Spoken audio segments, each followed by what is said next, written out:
والوں کے ساتھ، اڑوسن پڑوسن کے ساتھ کبھی انبن ہو جاتی ہے کوئی معاملے میں، تو ہم اپنے پڑوسیوں کے ساتھ ایسا ویوہار کریں گے جیسے اور محلے کی عورتیں لڑتی ہیں. ہم سب کے اوپر دین کا لیبل لگا ہوا ہے، دین کی محنت کرنے والوں کا سمبول لگا ہوا ہے. ہم اپنے آپ کو اللہ کے دین کے نمائندے سمجھ رہے ہیں، تو جیسے ہماری باتوں سے دین پھیلے ایسے ہمارے رہنی کرنے سے بھی دین پھیلنا چاہیے. ہمارے گھر میں کمی آئی تو ہم اس غمی ایسی کریں گے کہ ہمارے پاس آنے والے سمجھیں گے غمی میں آدمی کو کیسے رہنا ہوتا ہے. ہمارے گھر میں خوشی آئی تو وہ خوشی کے دن ہم اپنے گھر میں ایسے رہیں گے، آنے والے سمجھیں گے کہ خوشی کیسے منائی جاتی ہے، کہ ہم اپنے غمی میں بدل گئے، اپنی خوشی میں ہم بدل گئے، لوگوں کی غمی خوشی میں ہم بدل گئے. نبی جو ہوتا ہے اس کی باتوں سے بھی لوگ دین لیتے ہیں اور ان کے وجود سے، ان کے اپنے وجود سے، ان کی رہنی کرنی سے بھی لوگ دین سیکھتے ہیں. تو ہماری کرنی اور مرنی الگ الگ نہیں ہوگی. کرنی جو ہوگی وہی مرنی ہوگی، جو مرنی ہوگی وہی کرنی ہوگی. ہمارے قول اور فعل میں تضاد نہیں ہوگا. تو ہم اب اپنے رہنے کو اچھا بنائیں گے. ہم اور عورتوں کی طرح بازاروں میں نہیں جائیں گے جیسے اور عورتیں بازاروں کو آباد کرتی ہیں. کہ ہماری تعلیم والی بہنیں بھی بازاروں کو آباد کریں گے. ضرورتیں پوری کر رہی ہیں تو ہو جاتی ہے، ضرورتیں پوری ہو جائے گی، کوئی چیز کسی کی اٹکتی نہیں. ہم بازار آباد نہیں کریں گے، ہم منڈپ آباد نہیں کریں گے. ہماری تعلیم والی بہنیں ہوٹلوں پر بیٹھی ہوئی نظر آئے کہ یہ نہیں ہوگا. محلے میں کسی کے ساتھ کوئی بچوں میں لڑتے ہوئے کوئی بات ہو گئی تو ہم محلے والوں کے ساتھ لڑائی لڑیں گے. ہمارا کوئی نقصان کر دیا تو لڑائی لڑنے نکلیں گے. تو پھر ہمیں اور محلے والوں میں کیا فرق رہ گیا؟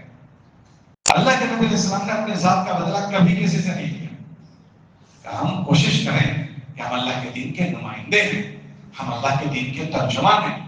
ہم کو بیٹھنا پڑے ہم بیٹھ لیں گے، لیکن ہمارے کسی عمل سے دین بدنام ہو ایسا ہم حرکت نہیں کریں گے. کتابوں میں حضرت امام بخاری رحمۃ اللہ علیہ کا واقعہ لکھا ہے. سفر میں جا رہے تھے، ان کے بیگ میں بڑی رقم تھی. تو کشتی میں بیٹھے ہوئے ایک آدمی کی نیت خراب ہو گئی. اس نے پیسے دیکھ لیے تو اس نے اعلان کیا میرے پیسے چوری ہو گئے، پیسے چوری ہو گئے. تو لوگ پریشان ہو گئے کہ یہاں کون چور ہے. تو لوگوں نے کہا بھیا کوئی بھی چور نہیں ہے. تو اس نے کہا نا میرے چوری ہوئے.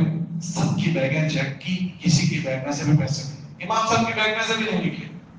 جب معاملہ ٹھنڈا ہو گیا تو وہ آدمی چپکے سے امام بخاری رحمۃ اللہ علیہ کے پاس گیا کہ میں نے آپ کی بیگ میں پیسے دیکھے تھے، کہاں گئے؟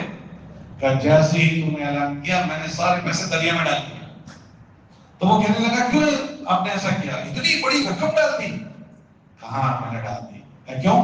کہ لوگ مجھے دین سے جانتے ہیں کہ یہ امام بخاری ہے، انہوں نے بڑی کتاب لکھی ہے. اگر وہ پیسے میری بیگ میں سے نکلتے تو کوئی پوچھنے نہیں آتا کہ کہاں سے لائے، مجھ پر چوری کا الزام لگتا. میں بدنام نہ ہوتا، میرا دین بدنام ہو جاتا. تو میں نے پیسوں کو چلتا کر دیا اور میرے دین کو بدنام ہونے سے بچا لیا. ہم سب کے ساتھ دین کا لیول، ہماری کوئی حرکت ایسی نہیں ہوگی جس سے ہمارے دین کی بدنامی ہو. تو ایک تو تعلیم کے حلقے کو اچھا کرنا، پھر اس کے بعد اپنی رہنی کرنے کو اچھا کرنا. محلے میں، گھر میں، ساری چیزوں میں، غمی میں، خوشی میں ایسا نہ ہو جس سے ہمارا دین بدنام ہو. اور ان سب چیزوں کے ساتھ موقع بموقع اپنا وقت لگاتے رہیں. وقت لگانے سے ذہن بنتا رہتا ہے، تازگی آتی رہتی ہے. جس طرح آج کل موبائل کا زمانہ ہے تو موبائل کو چارج نہ کرو تو ڈسچارج ہو جاتا ہے. ایسے ہماری طبیعتوں میں ان اعمال کی رغبت آتی رہے اور ہم ان چیزوں پر آمادہ ہوتے رہے، اس لیے موقع بموقع ہمارا وقت لگے. ورنہ یہ لایا نہیں کہ جراثیم جیسے اوروں کو لگ جائیں گے ہم کو بھی لگ جائیں. ابھی دیکھو گھروں میں موبائل کے جراثیم آئے ہیں، وہ دینداروں کو بھی لگتے ہیں. آپ دیکھ لیں تعلیم والی، میں تو یہ پوچھتا ہوں عورت کو گھر میں موبائل کی، آپ خود اپنے دل پر ہاتھ رکھ کر پوچھو کہ جب گھروں میں موبائل نہیں تھا کیا آپ کو موبائل کی ضرورت پڑتی تھی؟ سارے کام ہو جاتے تھے. شیطان نے ہم کو دھوکہ دے دیا کہ اب تو موبائل کے بغیر چارہ ہی کار نہیں ہے. بہت سارا مردوں کے بھی مجموعہ ہیں کہ جن کو موبائل سے کوئی مطلب نہیں ہے. بعضوں کے کاروبار موبائلوں پر ہو گئے، لیپ ٹاپ پر ہو گئے، ہوتے ہوں گے. لیکن میرے جیسے بہت سارے لوگ ہیں جن کو موبائل سے کوئی مطلب نہیں ہے، بس اچھا لگ رہا ہے اس لیے رکھا ہے. علماء نے لکھا گھر آدمی اپنا جائزہ لے کہ میرا موبائل مجھے گناہ زیادہ کرواتا ہے یا مجھے آخرت. اگر کوئی آدمی اس سے گناہ سے نہیں بچ سکتا تو اس کے لیے رکھنا جائز ہے. ہمارے موبائل ہم خود تو دیکھ لیں کہ ہمارا موبائل ہمیں اللہ سے قریب کرنے والے اعمال پر زیادہ لے جاتا ہے یا گناہ والے اعمال پر لے جاتا ہے. اب اگر کسی گھر میں عورت اس کی عادی بن گئی تو وہ بچوں کو ٹائم نہیں دے گی، اپنے موبائل کو ٹائم دے گی. آپ خود دیکھ لیں کہ ہماری تنہائیاں ان موبائلوں میں جا رہی ہیں. اور وہ تنہائیاں کیسی ہوگی ہر آدمی اپنا جائزہ دے گی. اس لیے آپ بہنوں سے تو میری بہت گزارش ہے آپ بہنیں تو طے کر لو، ہم اپنے گھروں سے موبائل کو ختم، سادے موبائل لے لو، وہ بٹن والے موبائل تھے. ہمارے دین کو جراثیم نہیں لگنے چاہیے. یہ تنہائی کے گناہ، تنہائیوں کے گناہ آدمی کے اچھے خاتمے کو خراب کر دیتے ہیں. خاتمہ بالخیر سے آدمی محروم ہو جاتا ہے تنہائیوں کے گناہ. اور جب موبائل رہے گا تو تنہائیوں کے گناہ ہوں گے. نیکی کی ناقدری کرو. آدمی تلاوت میں بیٹھا ہے اور فون آئے گا تو تلاوت چھوٹی ہو جائے گی، فون بڑا ہو جاتا ہے. تو تلاوت بند کرتا ہے، فون اٹھا لیتا ہے. غیر محسوس طریقے سے عمل کی ناقدری ہوگی. بیان میں بیٹھا ہے، فون آئے گا تو بیان میں نہیں سنے گا، فون اٹھائے گا. تعلیم میں بیٹھا ہے تو تعلیم میں فون اٹھائے گا. غیر محسوس طریقے پر عملوں کی ناقدری ہو جاتی ہے. رات میں جلدی سونے کا حکم ہے، موبائل گھر میں آ گیا. اب موبائل کی وجہ سے رات دیر موبائل میں ٹائم لے لیا اور صبح میں تہجد کی طاقت ختم ہو گئی. یہ جتنے حضور اسلام کے پیر مبارک پر مرم آنے کے واقعات ہیں نا، وہ تہجد کے ہیں. فرض نماز تو اللہ کے نبی علیہ السلام مختصر پڑھتے تھے. اللہ امی جان عائشہ سے پوچھا گیا رضی اللہ عنہ سے، حضور کی تہجد کیسی تھی؟ کہا آپ نہ پوچھیں ان کی تہجد کا کہ کیسی تھی. لا تسل بطولہن و بحسنہن، کتنی لمبی تھی اور کیسی خوبصورت تھی اس کا پوچھئے مت. اب ہم سوچیں ہماری تہجد کتنی ہو رہی ہے. ہمارا تہجد کا وقت سونے نے لے لیا اور سونے کا ٹائم موبائل نے لے لیا. اس لیے ہمارے گھروں میں تو موبائل نہ ہو. عشاء کے بعد ہم فوراً سو جائیں. اور اتنے بڑے کام میں ہم لگے ہوئے ہیں، ہم اللہ سے مانگنے میں لگے.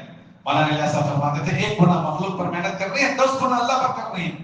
اور اللہ کے پاس مانگنے کا بہترین وقت تہجد کا وقت. پہلے آسمان پر اللہ آ کر کہتے ہیں کوئی مانگنے والا ہے، کوئی مغفرت چاہنے والا. اس وقت ہم 2-4 رکعت پڑھتے ہیں ان ناتینا قل اللہ والی. جتنی نماز ہم لمبی صورت تہجد میں پڑھ سکیں، لمبا رکوع، لمبا سجدہ اور لمبی دعا، کتنے بڑے مسائل سے ہم گزر رہے ہیں. ہماری تہجد طاقتور ہو تو کب ہوگا جب رات کو سوئیں گے تو ہمارے موبائل ہمیں. اس لیے بہنوں آپ تو نیت کر لو کہ اپنے وجود کو ایک عملی نمونہ بنانا ہے. اور آج کے ماحول میں لوگ یہ کہتے ہیں موبائل کے بغیر نہیں چل سکتا. ہم یہ کر کے بتائیں کہ دیکھو کیسے چل سکتا ہے. اس لیے ٹھان لو کہ ہم نے اللہ کے لیے کتنی بڑی بڑی چیزیں چھوڑ دی ہیں، تو موبائل کیا چیز ہوتی ہے اس کو بھی چھوڑ دیں گے ہم. اس لیے گزارش ہے موبائل نے ہمارا بہت آخرت خراب کر دی. تو ہمارے ان چیزوں سے پرہیز ہو. اسلام کی خوبی میں یہ ہے کہ ہماری زندگی میں لایا نہیں ہو. بیٹھک ہے، لوگوں سے اختلاط، یہ موبائل، ان سب چیزوں کے ساتھ دعاؤں کا اہتمام اور موقع پر موقع اللہ کے راستوں کے سفر. ہر موقع پر موقع سے روزے جاتے رہنا. 2-3 سے روزے لگے، عشرے میں جائیں، عشرے لگ جائیں، چلوں میں جائیں، چلے لگ جائیں، ملکوں میں جائیں. ہماری جان و مال لگنے کے لیے. اگر لگنے کی جگہ لگ جائے گی تو نہ لگنے کی جگہ سے بچ جائے گی. جس طرح ان ساری چیزوں کے عزائم کی اللہ نے یہ چیز آسان کر دی، تو ایسے ہم اس کے بھی عزائم کریں تو اللہ یہ بھی آسان کرے. جس نے نیت کی اللہ نے ان کے لیے آسان کیا. حدیث میں آتا ہے کہ میں اپنے بندے کے ساتھ وہ معاملہ کروں گا جیسا وہ میرے ساتھ گمان کرے گا. اگر ہمارا گمان یہ ہوگا کہ اللہ مجھے توفیق دے دے گا تو اللہ دے دے گا. تو آپ بہنوں سے گزارش ہے کہ آپ بہنیں اس کے عزائم کرو. اور 2 پرانی بہنیں اور 4 نئی بہنیں، 6 جوڑوں کی جماعت بنے تو کتنی نئی بہنوں کا وقت لگتا رہے گا. 6 بہنیں ایک ساتھ پرانی نہ چلی جائیں، 2 پرانی بہنیں، 4 نئی بہنیں. اگر سے روزہ جاتی ہے ہر 3-4 مہینے پر تو کتنی نئی بہنوں کا دینی ذہن بنے گا. عشرے میں گئے 2 پرانی بہنیں، 4 نئی بہنیں. اسی طرح چلے میں گئے تو 2 پرانی بہنیں، 4 نئی عشرے والی بہنیں. تو نئے مجموعے کا ذہن بنے گا. ایک عورت کا ذہن بن گیا، ایک نسل کا ذہن بنے گا. اس لیے سب بہنوں ان بہنوں کے ساتھ حسن اسلوب سے پیش آ کر ان کو جوڑنے کی کوشش کرنا. تعلیم میں بھی جوڑنا، اللہ کے راستے میں نکلنے کے لیے بھی. اس لیے آج کے اس تعلیم کے حلقے کو آج ہم سب جمع ہوئے ہیں، اس کو ایک رسمی چیز میں بنائیں. کیا یہ تو 2-4 مہینے پر جمع ہوتے ہیں، تب بھی جمع ہو گئے تھے. یہ خالی جمع ہونے کی چیز نہیں ہے. تبلیغ کا معنی تبدیل. ہمارے سوچ بدلے، فکر بدلے، جذبات بدلے. جہاں تھے وہاں سے آگے آنے کی سوچ بنے. جہاں ہے وہاں آگے دین میں بھی اور دین کی محنت میں بھی. جتنی کمزوریاں ہیں ان کمزوریوں کو تبدیل کرنے کی، کمزوریاں ختم کر کے مضبوط بننے کی سوچ بنے. اگر یہ چیزیں ہوئی تو آج کا جوڑ ہم نے جوڑ سے نفع اٹھایا. اور اگر ایسے کے ایسے ہی ہے، جیسے تھے ایسے ہی ہیں، تو ہم نے جوڑ سے نفع نہیں اٹھایا. اس لیے آنے والی ساری بہنوں سے گزارش ہے کہ آج تک ہمارے کرنے میں، ذاتی زندگی میں جو کمزوری ہے اس میں، یا دین کی محنت میں جو کمزوری ہے اس میں ہم اللہ سے توبہ کریں. اللہ نے بہت بڑی توفیق دی ہے. شیطان ہم پر حاوی ہو گیا اور اس نے ہمارے دین کو کمزور کر دیا اور اس نے ہمیں اپنے دین کی محنت میں کمزور کر دیا. اللہ سے مانگے اللہ اس کو تم سے دور کر اور ہمیں موت تک چلائے رکھ. ایسا نہ بنا دے کہ چلایا اور ہم اٹک گئے، بہت سارے اٹک گئے، ہم نہ اٹکائیں۔ اس کے لیے اس کی قدر کرنی ہے، دین کی بھی اور دین کی محنت کی بھی قدر کرنی ہے۔ اس کا نیت کرو، جو کمزوریاں ہوئی ہے، جو سستی ہوئی ہے، اس کو دور کرنا ہے، اپنے دین کو بھی اچھا بنائیں گے، اعمال کا اہتمام، نمازوں کا، تلاوت کا، جو بھی ہم سے متعلق ہے وہ گھر کے ماحول کا بھی اور اللہ کے راستے میں خروج کا بھی، اس لیے وظائف کرو اور ہلکے لگانے ہیں، آپ کے بھی وظائف کرو اور آپ کے مردوں کے اللہ کے راستے میں بھیجنے کے بھی وظائف کرو۔ مگر آج کے جوڑ میں خاص طور سے آپ بہنیں اپنے عزائم کرو کہ ہمارے سے روزے لگے ہیں، انشاءاللہ مشورے میں جائیں گے، جن کے شرے لگے ہیں وہ چلے کے عزائم کرو، جن کے چلے لگے ہیں وہ بیرون کے عزائم کرو۔ اللہ توفیق دے، قبول فرما۔ اب بہنیں مسجد والی ہلکے لگا لو اور اپنے بہن کی تشکیل کر لیں، اور جو بچہ ہے ہم کو یہاں بھیج